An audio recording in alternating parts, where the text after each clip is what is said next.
Welcome guys my YouTube channel weight relief. अस्सलाम वालेकुम। आज आपका भाई फिर एक नई वीडियो के साथ भाईजान आज का मेरा टॉपिक तो भाईजान आज बाद में करेंगे। आज फैसलाबाद में माशाल्लाह बारिश हो रही है और यहाँ का मौसम भी बहुत आलीशान है। भाईजान ये मौसम से मुझे याद है, मैंने कहा आज अपने भाई को लेकर वीडियो बना दूँ कि इस बारिश में बर्ड्स को क्या देना चाहिए। भाईजान जब बारिश होती है तो बर्ड्स का ना मैदा ख़राब हो जाता है, तो वो खाना पीना सब कुछ छोड़ देते हैं। तो इस वजह से बर्ड्स ना बहुत ज़्यादा कमज़ोर हो जाते हैं। तो इस वजह से आप कहते हैं यार बर्ड्स को हुआ क्या, आपको पता नहीं लगता, मसले का नहीं पता लगता। भाईजान ये डकार सिरप, ये डकार सिरप भाईजान आपको खोल के दिखाता हूँ। ये मैं डकार सिरप भाईजान ये आपने करना है बिना रूटीन यूज़। जब उनको आप पानी डालते हैं ना, आपने एक टाइम के अंदर ना, ये कैप खोल लें इसका, ये देखिए ये भाईजान एक ढक्कन है ना, एक ढक्कन आपने एक ढक्कन ना उनके जहाँ जिसमें पानी डालते हैं आपने उस बाउल में डाल देना है। आपने ना एक ढक्कन उस बाउल में डाल देना है। भाईजान आपने लगातार यूज़ करना है, क्योंकि आप लगातार यूज़ कर सकते हैं 10 से या 12 दिन।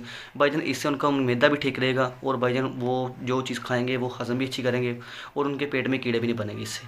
अगर तो भाईजान आपके पास बकरा है, ये देख रहे होंगे बकरा, अगर तो आपके पास भाईजान बकरा है तो भाईजान आपने बकरे को, अगर तो बकरा छोटा है तो भाईजान आपने उसको देनी है 30 ml।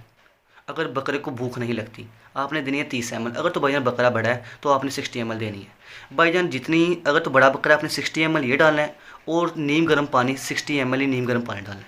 नीम गर्म पानी डालने के बाद इसको हिलाने के बाद अच्छी तरह आपने रात को पिला देना है। ये आपने लगातार 3 दिन पिलाना है। अगर तो बकरा है लगातार आपने 3 दिन पिलाना है। अगर तो भाईजान आपके पास लार्ज एनिमल है, अगर तो आपके पास भैंस है कोई, तो भाईजान आपने ये 3 शीशियाँ लेनी है। कितनी? 3 शीशी लेनी है। आपने रोज़ाना ये एक पूरी शीशी उसको पिलानी रात टाइम, रोज़ाना एक शीशी आपने उसको रात टाइम पिलानी है। तो भाईजान आप उसको जब ये पिलाएंगे इंशाल्लाह उनका मैदा और जिन बर्ड्स को और जिन बकरे को भैंस को भूख नहीं लगती, भाईजान ये उनके लिए एक नंबर चीज़ है। आप इसको इस्तेमाल करें, इंशाल्लाह आपको बहुत अच्छे रिजल्ट आएंगे। फिर आप मेरी वीडियो को आके फिर आप लाइक करेंगे, फिर आप कहेंगे भाईजान आपने बहुत अच्छी चीज़ बताई है, फिर आप आके मेरी वीडियो लाइक करेंगे, फिर आप कहेंगे भाईजान ये बंदा ट्रस्टेड है। ओके भाईजान, मेरी वीडियो अच्छी लगे तो प्लीज़ सब्सक्राइब लाजमी करना। आपका भाई वेट रिलीफ से। भाईजान अगर कोई चीज़ की समझ ना आए, भाई आप मेरा डिस्क्रिप्शन ओपन करें, उसके अंदर मेरा कॉन्टैक्ट नंबर है, कॉन्टैक्ट नंबर पर आप रब्ता भी कर सकते हैं। वहाँ से आप अगर आप मैं कोई चीज़ अपलोड करता हूँ आपको वो चीज़ नहीं मिलती, आप भाईजान मेरे कॉन्टैक्ट नंबर में आएँ, वहाँ से मुझसे रब्ता करें, आप मुझसे पूछें भाईजान हम इस सिटी में रहते हैं और ये चीज़ हमें कहाँ से मिलेगी, तो भाईजान आपको मैं बता दूँगा ये चीज़ आपको कहाँ से मिलेगी। तो भाईजान आपका भाई वेट रिलीफ से, प्लीज़ चैनल सब्सक्राइब लाजमी करना। आपका भाई वेट रिलीफ से। अस्सलाम वालेकुम।